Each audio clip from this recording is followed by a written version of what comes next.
and welcome back to West Isola. It's been, I think, nearly a year since my last video, which is obviously quite a long time. I'm sure you've been waking up every morning thinking, when is West Isola going to put another video up? But here we are.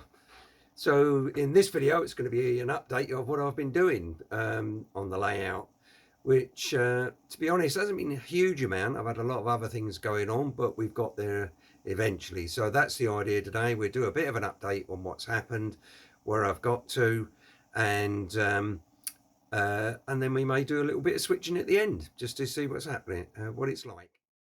So probably the biggest update that I'm in will have been the scenery. Here you can see I've masked it all off, ready to start doing the scenery. And down the far end there, you can see there, hopefully there's actually some scenery in place, and we'll look at that closer. Nothing special about the materials that I've used. The usual woodland scenics, ground foam, etc. A bit of acrylic paint, static grass from WW Scenics. There, all sorts of bits and pieces. A couple of things that you might not have come across is I've got a little company here from here called Tajimi, I think that's how it's pronounced, which do various tufts on the grass. They also do flowers and bushes and all sorts. And also from a company called Primo here in the UK, who do a tree. At the moment I've got one of their trees, which are all handmade, and I've got some of their bushes on there. I'll put links as usual to everything in the bottom there.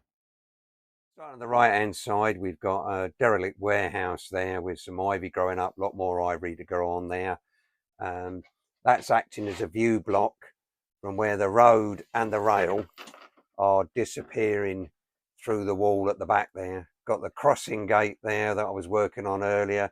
It's not quite finished yet. I've got a problem with the sensors detecting when the train's approaching to actually do it. A bit of scrub land there on there. Hopefully you can see. I'll try and move around. I've put a bit of a path in from the gate going to the road, so the intention is sometime put a bus stop or something like that in there. The building you'll probably recognise, it's the Wolfers propane kit that they do. You can see in the background there the scrapyard and another building, if I can zoom in on that. There's the scrapyard there with the crane and the gondola in place, and the building is not as good from this angle, but the idea is that the truck, the building and the road sign are all there to hopefully disguise where the road runs through the wall or just disappears into the back. So it looks quite bad, it looks very obvious from this, but from a distance it doesn't look too bad. I'm thinking of actually chopping one of the trailers down into sort of half the length to make it look like there's only half the length there and make it perhaps even less obvious. The idea is that this building and the one that acts as the view block at the other end, as you can see by the sign, are going to be converted into loft apartments. And I guess at that point there, the scrapyard will probably have to disappear as well, because I can't see him putting up with that. You can see the corrugated fence that's up there with the scrapyard and the track curving round in front of it. The idea I wanted to get at this end of the layout was that it was quite cramped, with the train sort of having to force its way, if you like, through everything that's going on around it. Zoom back out again. So there's the background building, the commercial propane or the propane dealership. Space for 2 propane tank cars. Background buildings again in the back, at the back there. You can see lots of little tufts and bushes, etc., that have come from the company there, which I'll put the link down, which I think look quite good in the various places. Protec all fenced off. The fence going around at the propane dealership is the same as the fence going around Protec. Very fiddly to do, but it does look quite good when it's finished. Further up, looking along, you can see where I've reached sort of the end of the initial bit. Oops, sorry for the paintbrush there, left over from ballasting. And I've still got a lot more work to do with bushes and shrubs, etc. at this end of the layout on there. You can see what I've done is hopefully create a little space there. Eventually there's going to be a hut. There's going to be a small shed or hut for the crew working this small yard. And the idea is this spot here with where the tanker is, that's where the locos can actually refuel, as opposed to having to go back and return somewhere, so they can leave them here, tie them down overnight, get them refueled and carry on working the next day. 2 lines of classification, and then at the far end there you can see the R2R transload and the other buildings. They're now back in place with their scenery going in there. Still got the bit at the end there where you can see the bare plywood. That eventually is going to be for cement and aggregates. Little bit of work there. Hopefully you can see where what I'm trying to do in this area that you can see there, basically the whole of what you can see in the picture at the moment. The idea is that's all going to be trees and bushes and that, as though it's been left and nothing's happened to it for years. And what I'm trying to do on the concrete hard standing outside the building there, I've just started working on having it so that grass and bushes are sort of showing through the concrete, as though over the years this thing has gradually, you know, it's not been used for years and it's gradually falling to pieces. So hopefully that gives you a bit of an overview of what I've done so far. And here's just a bit of closer view at the other end, showing the R2R transload that's been done along there. So a lot more work with things like bushes growing up the you know, against the walls and things like that, and along there. And then hopefully sort of an overview down the layout as it is so far. So that's a good look at what I've been doing for the scenery. And what I'll do now, I think I'll run a little op session and then I'll put that at the end just to show maybe moving a couple of cars in and out of the bits that have now been scenic.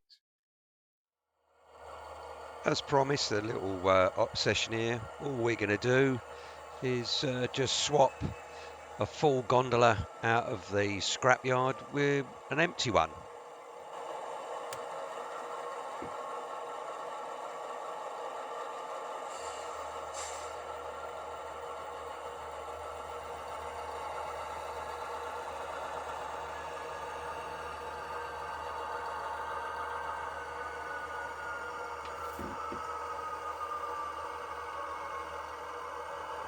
One of CSX's B36-7s doing duty today in the yard.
quite amazing really that even doing something as simple as switching two cars, pulling one and setting out the other, if you do it at a slow pace, is first of all it's really relaxing, and also you know, even that small job can take 10 minutes if you do it at a slow pace.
So just a relaxing little op session there to finish off with. Hopefully you've enjoyed that, watching that. As an update, in my next video, I think what I'm going to cover is a new program that I've discovered called Train Waybills, which is a way of operating your layout. So hopefully if you're interested in that, you'll have a look at that video when I upload it. Once again, and all, thanks for watching, and I hope you've enjoyed it. Cheers.